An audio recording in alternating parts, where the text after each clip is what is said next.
তুচ্ছ ঘটনায় বড় ভাইয়ের চাপাতির আঘাতে ছোট ভাইয়ের প্রাণ গেল।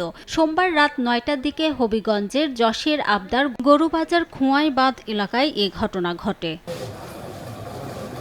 স্থানীয়রা জানান, মনিরের সঙ্গে বাক বিতণ্ডায় জড়ান মাদকাসক্ত বড় ভাই রনি মিয়া।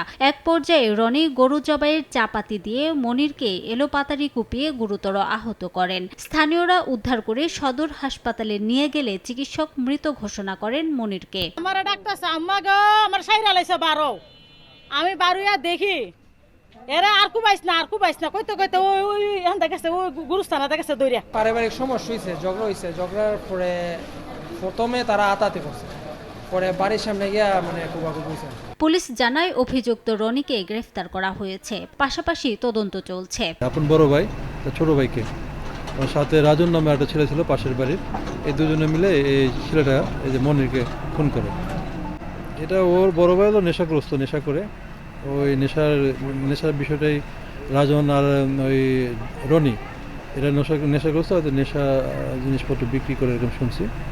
তো এখন এই ছোট ভাইটা খুব ভালো, যারা শুনলাম এলাকায় এসে যে এটা বাধাগ্রস্ত করায়, বাধা দেওয়ায়, তখন ক্ষিপ্ত হয়ে তারা এই কাজটা করছে। নিহত মনির হোসেন পেশায় কসাই ছিলেন। বিভিন্ন বিয়েতে গরু জবাই করে জীবিকা নির্বাহ করতেন। সময় সংবাদ, হবিগঞ্জ।